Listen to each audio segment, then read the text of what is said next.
Pemirsa, Anda kembali di Metro Pagi Prime Time. Kenaikan UKT atau biaya kuliah uang tunggal yang ugal-ugalan menimbulkan polemik. Permendikbudristek nomor 2 tahun 2024 disebut-sebut sebagai biang keroknya. Bahkan sejumlah pihak pun mendorong agar aturan ini segera direvisi. Lalu seberapa besar urgensi kenaikan biaya kuliah dan apakah benar bangku kuliah hanya diminati segelintir orang? Berikut liputan jurnalis Metro TV, Reda Pulpi untuk Anda.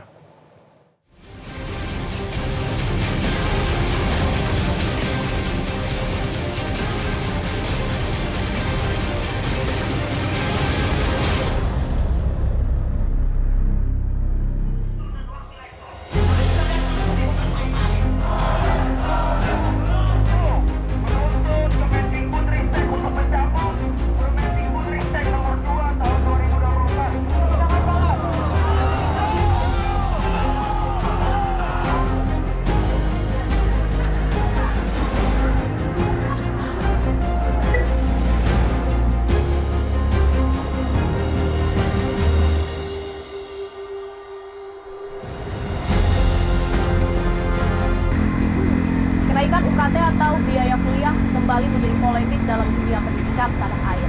Kenaikan ini disinyalir karena adanya Permendikbud 2 tahun 2024. Bahkan BMSI menyebut bahwa dunia perkuliahan ini menjadi ladang bisnis. Lalu seberapa besar urgensi kenaikan UKT ini dan apakah benar pendidikan tinggi hanya bisa dinikmati segelintir orang saja? Ikuti penelusuran kami. Kenaikan uang kuliah tunggal atau UKT menimbulkan aksi protes mahasiswa di sejumlah kampus. Mereka berbondong-bondong meminta penjelasan dari pihak kampus mengapa UKT tiba-tiba meroket tajam, bahkan lebih dari 100% dibandingkan tahun 2023. Hal ini tentu memberatkan para orang tua calon mahasiswa sebab kenaikan UKT disebut mendadak dan tanpa pemberitahuan. Emosi mahasiswa kian memuncak kala Sekretaris Direktorat Jenderal Pendidikan Tinggi Kemendikbudristek Cici Sri Cahyandari menyebut bahwa pendidikan tinggi merupakan pendidikan tersier saat dirinya menanggapi banyaknya protes kenaikan UKT. Permendikbud nomor 2 tahun 2024 disinyalir menjadi biang kerok kenaikan UKT yang ugal-ugalan.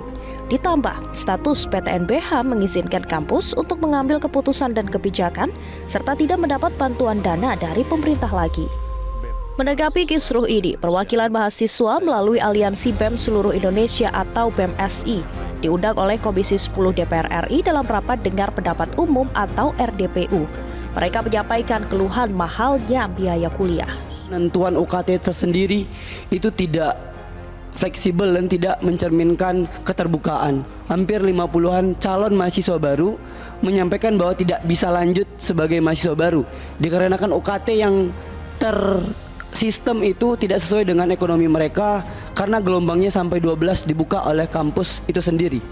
Kemudian ketika kita beraudiensi dengan kampus, pihak kampus akhirnya melempar bahwa hari ini mereka juga dituntut dari kementerian karena ada Permendikbud nomor 2 tahun 2024. Maka dari itu tentu harapan dari saya di sini, Bapak Ibu pimpinan Komisi 10 untuk bisa meninjau kembali bahwa hari ini kenaikan UKT kita bisa bilang kalau dilihat angkanya itu hampir 5 kali lipat kalau diundri Bapak Ibu. Pasca RDPU, mahasiswa meminta agar Permendikbud nomor 2 tahun 2024 dicabut. Mereka juga mengancam akan mogok kuliah jika tuntutan mereka tidak dipenuhi.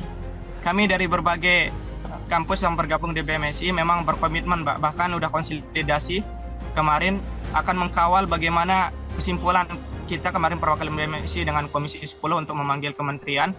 Kalau memang tidak ada itikat baik, bahkan hasil yang kita sampaikan, maka kita akan membangun konsolidasi, bahkan ada instruksi dari BMSI akan kuliah mogok, Mbak, selama 1 hari. Kemudian apabila hal itu tidak didengarkan, maka kami akan membangun konsolidasi gerakan di jalan, Mbak. Lalu Permendikbud nomor 2 tahun 2024 mana yang bermasalah? Kalau kita lihat di pasal 6, di mana pimpinan PTN diperbolehkan untuk menentukan besaran UKT. Sementara di pasal 8, besaran UKT tersebut harus disetujui oleh pihak Kemendikbud. Padahal saat raker antara Komisi 10 DPR RI dan Kemendikbud ini menyebut akan melakukan koordinasi dan juga evaluasi dengan para rektor perguruan tinggi negeri. Nah, ini menjadi pertanyaan, apakah memang kenaikan UKT yang ugal-ugalan tersebut belum dilakukan koordinasi antara kedua belah pihak ini? Semuanya mengacu kepada Permendikbud nomor 2 tadi. Jadi kita akan mengajukan dulu ke Kemendikbud. mengajukan, kemudian dia dipelajari oleh Kemendikbud. Itu artinya Kemendikbud sudah tahu ya Prof, kalau mau ada kenaikan UKT ataupun mau ada tambahan rentang golongan. Ya, penambahan kategori, Mbak. Memang ada penambahan kategori. Ya, tapi bukan maknanya menaikkan UKT, tidak. Ya, jadi penyesuaian kategori UKT tersebut bukan berarti terjadi kenaikan UKT. Saya kira itu yang salah informasi. Berarti penambahan golongan itu Kemendikbud juga sudah tahu, Prof? Oh sudah, penambahan kategori itu. Penambahan kategori. Iya, SK-nya dari mereka, dari Kemendikbud, SK-nya.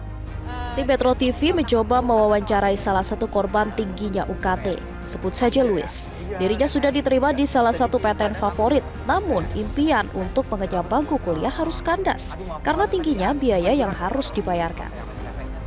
Habis itu pas saat COVID-19, financial keluarga aku tuh kayak menurun drastis gitu loh Kak. Bahkan nggak nyampe UMR buat per bulannya. Tapi itu semua sih nggak menurunkan tekad aku buat masuk univ tersebut. Karena itu univ impian aku sejak kecil kan Kak. Nah aku selama setahun itu aku udah belajar mati-matian buat masuk universitas top 3 itu. Dan alhamdulillahnya aku masuk sih Kak. Dan selama 3 tahun itu akhirnya belajar aku mendapatkan univ tersebut, tetapi aku memiliki kendala di keuangan Kak. Jadi tuition fees aku itu 30 juta dan gaji papaku aja selama 6 bulan tuh nggak mencukupi, nggak nge-cover tuition fees itu. Ya. Berarti 30 juta itu untuk uang gedung atau plus per semester?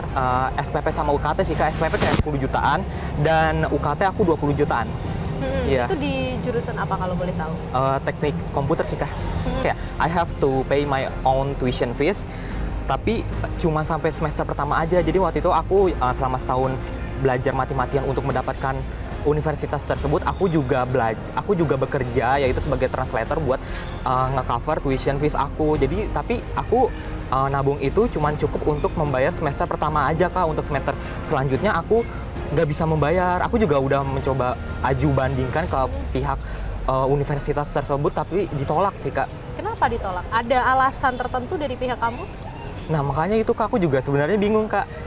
Aku pas coba alasannya kenapa tuh kayak nggak dijawab sama sekali sama pihak kampusnya.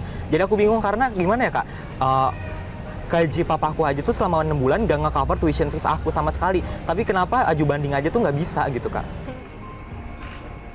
5 hari usai RDPU, Komisi 10 DPR RI memanggil Kemendikbudristek untuk mengklarifikasi kenaikan UKT. Tentu kami akan meninjau kembali dan juga mengevaluasi dari masukan-masukan tadi bagaimana implementasi pelaksanaan dari Permendikbud ini di lapangan. Tentu kami juga akan intensif melakukan koordinasi dan beberapa kali kami melakukan pertemuan itu, dan terakhir kemarin MRPTN, Majelis Rektor Perguruan Tinggi Negeri pun sudah mengeluarkan statementnya bahwa UKT tidak naik dan semua bahkan MRPTN menjamin agar mahasiswa tetap punya kesempatan untuk belajar di perguruan tinggi meskipun jangan sampai ada mahasiswa yang tidak memiliki kemampuan finansial gagal untuk masuk perguruan tinggi. Kami juga mencoba meminta konfirmasi kepada Sang Menteri Nadiem Makarim, namun dirinya enggan berkomentar terkait meroketnya UKT. Pemirsa, usai raker bersama Komisi 10, ternyata Nadiem Makarim tadi langsung pergi meninggalkan ruang rapat dan tidak bersedia untuk memberikan statement sedikit pun. Komisi 10 DPR RI menyarankan Kemendikbudristek untuk merevisi Permendikbud nomor 2 tahun 2024 dengan memberikan batas atas UKT. Permendikbud 02 2024 itu dianggap sebagai tekanan untuk menaikkan. Nah, domain kami di sini adalah meminta pemerintah untuk segera mencabut dan merevisi Permendikbud 02 itu dengan memberikan penetapan batas atas. Ini batas atas yang tidak ada. Kalau batas bawahnya sudah ada, 500.000, 1 juta. Batas atas ini yang lompat sampai ada, saya mendengar salah satu prodi yang ratusan juta. Hal senada disampaikan sejumlah wakil rakyat yang meminta agar pemerintah segera bertindak terkait kisruh kenaikan UKT. Kisruh soal UKT sebenarnya bukan hal yang baru. Meskipun pemerintah baru bertindak sekarang, namun perlu kita apresiasi.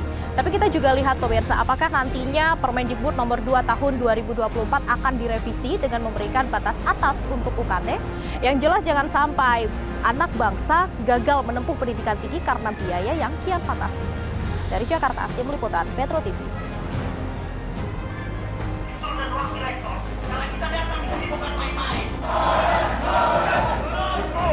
Menuntut Kemendikbudristek untuk mencabut Permendikbudristek nomor 2 tahun 2024.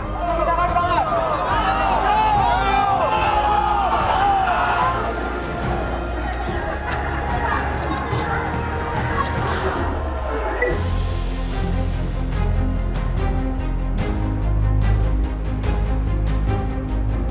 Jelajahi cara baru mendapatkan informasi. Download Metro TV Extend sekarang.